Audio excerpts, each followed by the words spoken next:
My name is Sarah, and I've been a registered nurse for 15 years. I thought I'd seen everything in my career: the miracles, the tragedies, the moments that restore your faith in humanity, and the ones that shatter it completely. But nothing prepared me for what happened 3 months ago. Nothing prepared me for the choice I had to make between my career and my conscience. And nothing prepared me for discovering just how far a hospital administration would go to protect their bottom line. It started on a Tuesday night in March. I was working the night shift in the cardiac unit when they brought him in.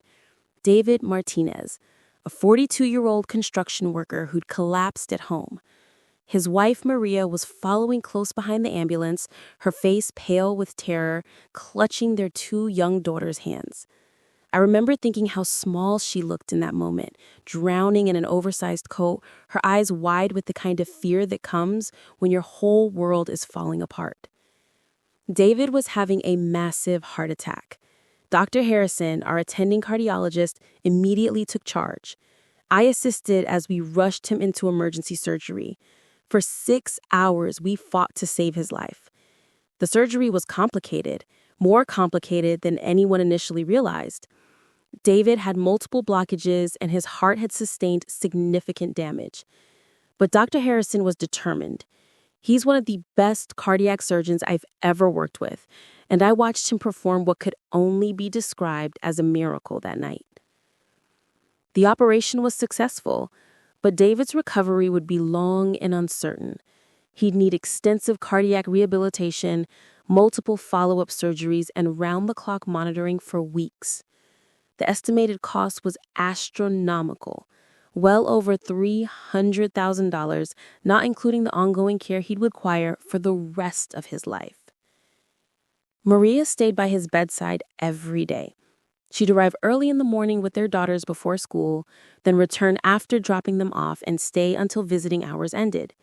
She brought homemade meals that she could barely afford, hoping David would wake up and eat with her. She read to him from his favorite books, played music from their wedding, and talked to him about their plans for the future, the vacation they'd been saving for, their daughter's upcoming quinceañera, all the dreams they'd built together over their 18 years of marriage. I got to know Maria during those long days. She worked 2 jobs, cleaning offices at night and working at a local bakery during the day, just to make ends meet. David's construction job provided their health insurance, but it was a basic plan with high deductibles and limited coverage. Still, Maria believed it would be enough. She had to believe it would be enough. David began showing signs of improvement after 2 weeks. His vital signs stabilized, and he started responding to stimuli. Dr. Harrison was cautiously optimistic. We all were. Maria cried tears of joy the first time David squeezed her hand. It was a small victory, but in a place where small victories can mean everything, it felt enormous. That's when everything started to go wrong. I was reviewing patient charts one morning when I overheard a conversation that made my blood run cold. Mr. Peterson, the hospital administrator, was speaking with Dr. Harrison in hushed tones just outside David's room. I wasn't trying to eavesdrop, but their words carried clearly in the quiet hallway. The insurance company is pushing back hard on this claim. They're questioning whether all the procedures were medically necessary. They want to see every detail of his treatment timeline. Dr. Harrison's voice was tense. Every procedure was absolutely necessary. David Martinez would have died without them. I have the documentation to prove it. That's the problem. The documentation shows complications that developed during surgery.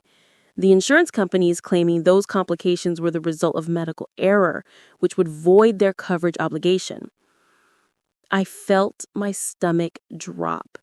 I knew exactly what they were talking about. During David's surgery, there had been an unexpected complication when scar tissue from an old injury created additional bleeding. Dr. Harrison handled it expertly, but it had required additional procedures and extended the surgery by several hours. It wasn't medical error. It was simply an unforeseen circumstance that made an already complex surgery even more difficult.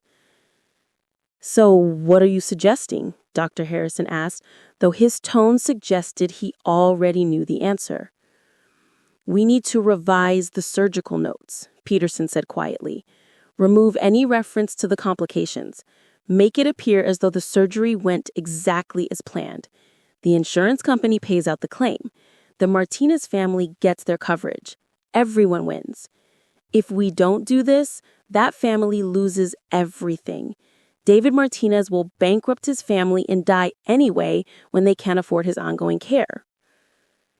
I heard Dr. Harrison's footsteps moving away, but I couldn't tell if he'd agreed or not. Peterson remained standing outside David's room for several more minutes, and I could feel the weight of his presence even though I couldn't see him. Over the next few days, I watched Dr. Harrison carefully. He seemed distracted, troubled. His usual confidence was replaced by something I'd never seen in him before: uncertainty. He spent more time than usual reviewing David's charts, and I noticed him having several more hushed conversations with Peterson and other administrators. Meanwhile, David continued to improve. He was awake more often, able to speak in short sentences, and even managed to smile when his daughters visited. Maria's relief was palpable. She'd started talking about plans for his discharge, about converting their garage into a recovery room, about all the adjustments they'd need to make to accommodate his ongoing medical needs. That's when Maria approached me with her concerns about the insurance. "Nurse Sarah," she said one afternoon, pulling me aside in the hallway, "I've been trying to get information about our insurance coverage, but everyone keeps giving me different answers. The billing department says they're still processing the claim, but it's been 3 weeks. David's getting better, but they're talking about discharge soon, and I don't understand what we're supposed to do." I looked into her tired, worried eyes and felt something break inside my chest. "What exactly are they telling you?" "They're saying there might be complications with the claim, something about pre-existing conditions or unnecessary procedures. But David never had heart problems before. He was healthy.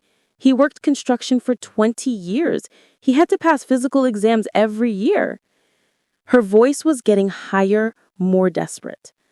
"I don't understand what they mean by unnecessary procedures. Dr. Harrison saved his life." But here's the thing about electronic medical records. They keep timestamp logs of every edit, every revision, every time someone accesses a file. The original notes hadn't just been edited, they'd been completely deleted and replaced. And the timestamp showed exactly when it had happened: the day after Peterson and Dr. Harrison's conversation in the hallway. I sat there staring at the screen, my hands trembling. This wasn't just insurance fraud. This was tampering with official medical records. If David ever needed future cardiac treatment, if another doctor needed to understand exactly what had been done during his surgery, that information was now gone forever. They'd prioritize the insurance payout over David's long-term medical safety. But there was something else that bothered me even more. If they were willing to falsify records to ensure this claim was paid, what would happen to other patients whose cases weren't as clear-cut? What about the patients whose families couldn't afford to fight back?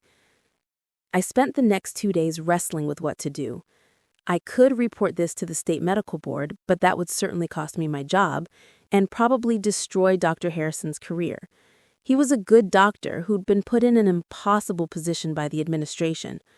On the other hand, staying silent made me complicit in medical fraud. The decision was made for me when Maria came to find me during my shift on Friday morning. She was crying, clutching a letter from the insurance company. "They denied the claim," she whispered. "They're saying David had pre-existing conditions that we didn't disclose. They're saying the surgery was experimental and not medically necessary. I don't understand. How can they say that when he would have died without it?" I read the letter over her shoulder, my anger building with every word. The insurance company was claiming that David's medical records showed a pattern of cardiac issues that predated his employment, which would void his coverage. They were also stating that several of the procedures performed during his surgery were not standard protocol for his type of heart attack. But I knew that none of this was true based on the original records I'd seen. David had no history of cardiac problems, and every procedure Dr. Harrison had performed was absolutely necessary to save his life. The insurance company was using the falsified records that removed all evidence of the complications that justified the additional procedures, as grounds to deny the entire claim. "How much money are we talking about?" Maria asked quietly. I looked at the bill total at the bottom of the letter. $347,000. More money than Maria would see in 10 years of working her 2 jobs. "I can't pay this," she said, her voice barely a whisper. "We'll lose everything. Our house, our car, our daughter's college funds. And David still needs so much more care. The physical therapy, the medications, the follow-up surgeries." She looked up at me with desperate eyes. "What am I supposed to do?" That night, I made copies of everything. I accessed the system logs that showed when David's records had been altered, and I printed out every piece of evidence I could find. I also did something I'd never done before. I accessed the backup servers where older versions of electronic records are stored temporarily before being permanently deleted. There, buried in the system backup from the night of David's surgery, I found Dr. Harrison's original notes. Every detail of the complications, every additional procedure, every decision that had saved David's life, it was all there exactly as it had happened. The system was designed to keep these temporary backups for this exact kind of situation, though they were scheduled to be automatically deleted after 30 days. I printed everything and made multiple copies. Then I called Maria and asked her to meet me the next morning before my shift started. When Maria arrived, I could see that she'd been crying. The stress of the past few weeks had taken its toll. She looked exhausted, defeated. David was scheduled to be discharged in 3 days, and she had no idea how they were going to manage his ongoing care without insurance coverage. "Maria," I said, handing her a thick folder, "I need you to understand that what I'm giving you could cost me my job, but I can't stand by and watch your family be destroyed by lies." I explained everything: the conversation I'd overheard, the falsified records, the way the insurance company was using those false records to deny your claim.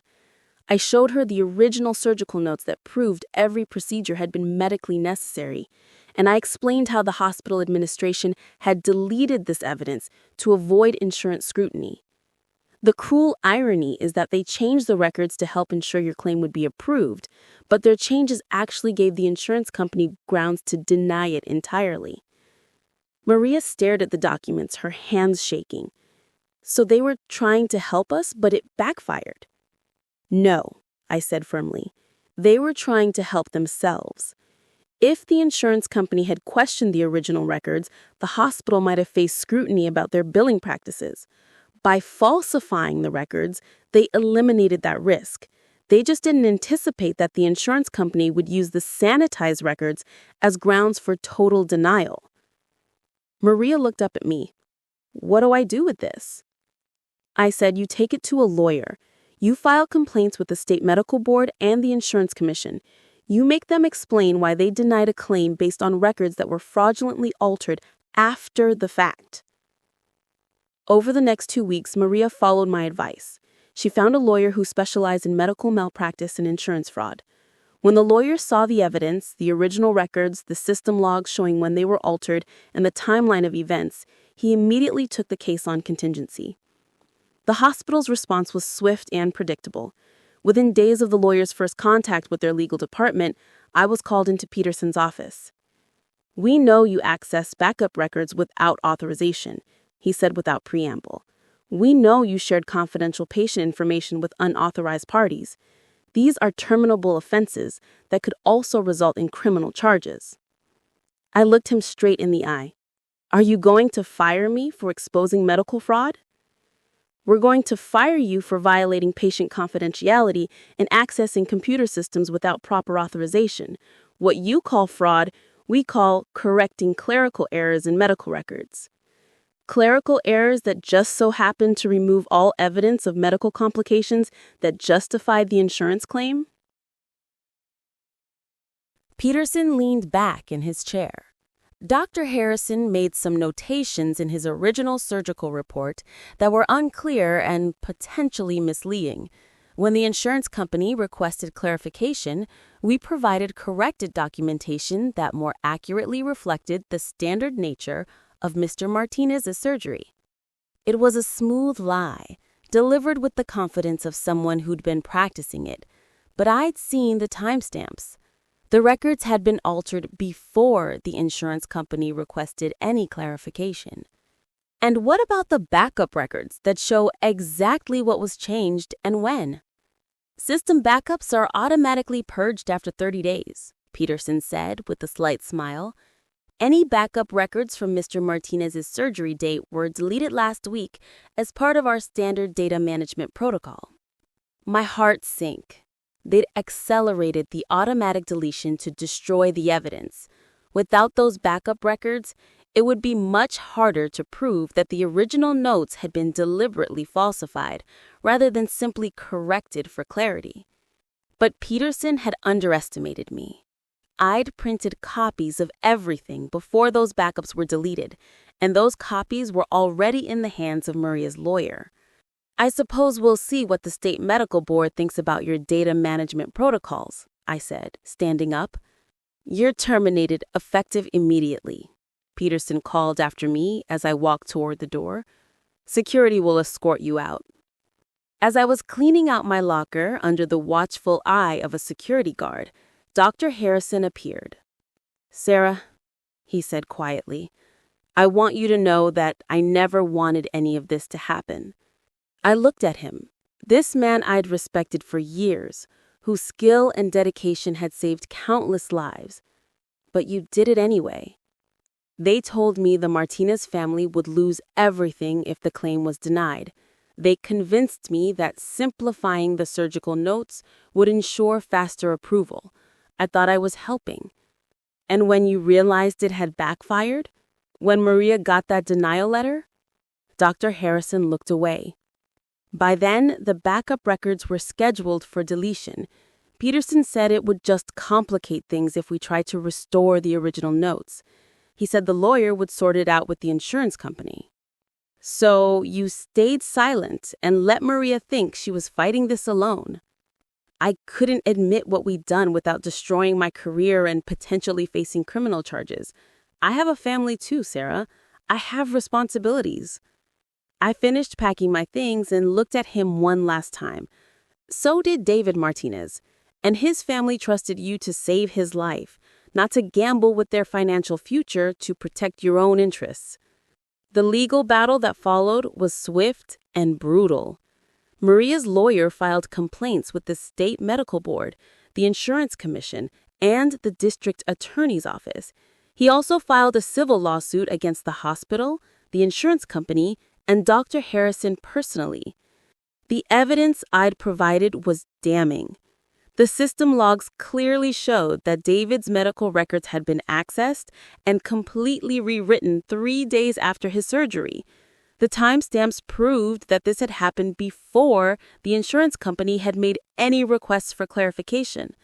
Most importantly, the printed copies of the backup records showed exactly what information had been removed, information that proved every aspect of David's treatment had been medically necessary.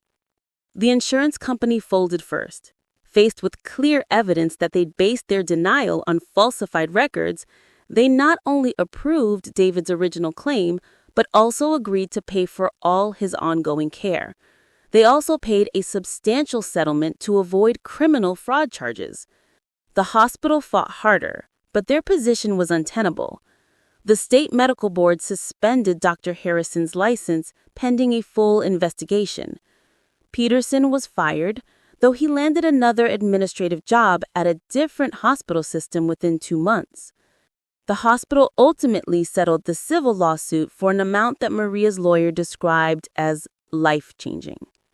But the real victory came 3 weeks after I was fired, when Maria called to tell me that David had taken his first steps since the heart attack. He was in physical therapy, making remarkable progress, and for the first time since that terrible night in March, their family had hope for the future. I don't know how to thank you, Maria said through tears. You lost your job to save my family. I didn't lose anything that mattered, I told her. I would do it again in a heartbeat. And I meant it. Yes, I was unemployed and facing potential legal challenges from the hospital's legal team. Yes, my name was now associated with this scandal in ways that might make it difficult to find another nursing job. But I could sleep at night knowing that I'd stood up for what was right when it mattered most. The nursing profession attracted me 15 years ago because I wanted to help people during the most vulnerable moments of their lives. I wanted to be an advocate for patients who couldn't advocate for themselves. That calling doesn't disappear just because standing up for it becomes inconvenient or costly. 3 months later, I found a new job at a smaller hospital across town. The pay is lower and the work is harder, but the administration is honest and the doctors I work with share my commitment to putting patients first. On my first day, the head of nursing pulled me aside. "We know what happened at your previous job," she said. "We know what you sacrificed to do the right thing. That's exactly the kind of nurse we want on our team." David Martinez made a full recovery. He returned to work 6 months after his heart attack, though he had to transition to a desk job with his construction company.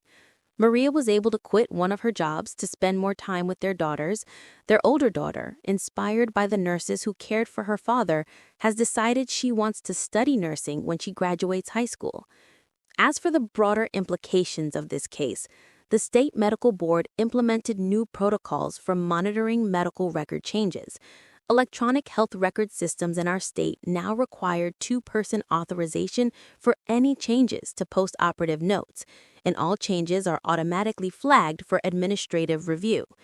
The insurance company faced additional scrutiny from state regulators and was ultimately fined for their pattern of denying claims based on incomplete information. They've since hired additional medical professionals to review complex cases before making coverage decisions. But perhaps the most important outcome is that other healthcare workers in our region now know they have protections if they speak up about medical fraud or insurance abuse. The state passed new whistleblower protections specifically for healthcare professionals, making it illegal for hospitals to retaliate against employees who report ethical violations. I think about that night often, the night David Martinez was brought into our emergency room, clinging to life while his wife and daughters prayed in the waiting room. In that moment, our job was clear: save his life at any cost. It was only later, when money and insurance and administrative politics entered the picture, that everything became complicated. But here's what I learned from this experience. The moment we start compromising our medical ethics for financial reasons is the moment we stop being healthcare professionals and become something else entirely. The moment we prioritize institutional interests over patient welfare is the moment we betray everything our profession stands for. I've been asked many times if I regret the choice I made. The answer is simple: absolutely not. David Martinez is alive today because Dr. Harrison ignored financial considerations and focused solely on saving his life during that surgery. Maria Martinez didn't lose her home because I chose to expose the truth rather than stay silent. Their daughters still have their father and their family still has their future. That's what matters. That's what has always mattered, and that's what will always matter, regardless of what administrative pressures or financial incentives try to convince us otherwise. The healthcare system is broken in many ways, and insurance companies and hospital administrations often prioritize profits over patients. But at the bedside, in the operating room, during those critical moments when life and death hang in the balance, we still have the power to choose compassion over convenience, truth over self-preservation, and patient advocacy over institutional loyalty. I am still a nurse. I will always be a nurse, and I will never again stay silent when I see patients being harmed by the very system that's supposed to protect them. That's not just my professional obligation, it's my moral responsibility to every patient who trusts us with their life. Because at the end of the day, that's what this job is really about: the sacred trust between healthcare professionals and the people who depend on us during their darkest hours. Everything else, the politics, the money, the administrative pressures, is just noise. The trust is what matters. The trust is what makes this profession worth fighting for.